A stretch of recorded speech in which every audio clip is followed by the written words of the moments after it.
Fernando III el Santo, el rey que unificó Castilla y León y conquistó Sevilla. Fernando III de Castilla, conocido como el Santo, fue uno de los monarcas más importantes de la historia de España. Su reinado marcó un antes y un después en la Reconquista, logrando la unificación de los reinos de Castilla y León y la conquista de ciudades clave como Córdoba, Jaén y Sevilla. Su legado no solo se basó en sus victorias militares, sino también en su profunda devoción religiosa y su impacto en la cultura y administración del reino. Fernando III nació entre 1199 y 1201 en Peleas de Arriba, Zamora. Fue hijo de Alfonso IX de León y Berenguela de Castilla, dos figuras clave en la política de la época. Su madre, Berenguela, desempeñó un papel fundamental en su ascenso al trono, asegurando su legitimidad y consolidando su poder frente a los nobles.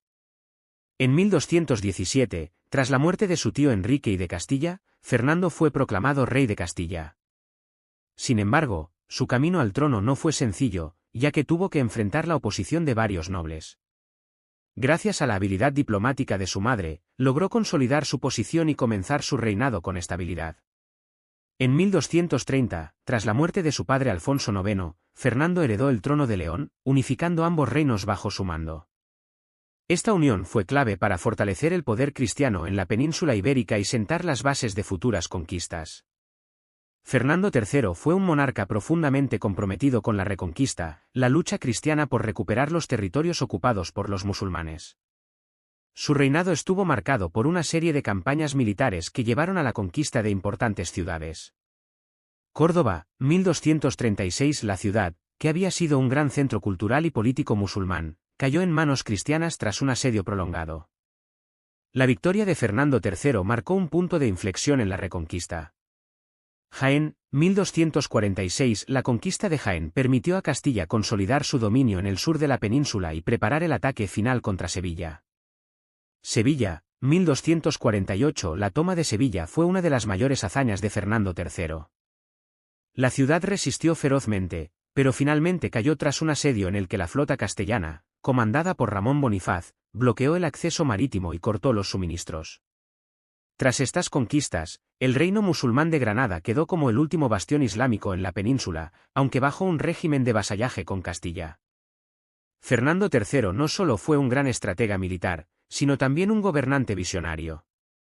Durante su reinado, promovió la repoblación de los territorios conquistados, otorgando tierras a caballeros y campesinos cristianos. Esto permitió consolidar el dominio castellano en las nuevas regiones y fortalecer la economía. Además, impulsó el desarrollo cultural y religioso, favoreciendo la construcción de iglesias y catedrales. Entre sus proyectos más destacados se encuentra la Catedral de Burgos, una de las joyas del gótico español. Otro aspecto clave de su gobierno fue la promoción del castellano como lengua oficial en documentos y tratados, desplazando progresivamente el latín. Esto contribuyó a la consolidación del idioma y su expansión en los territorios bajo dominio castellano.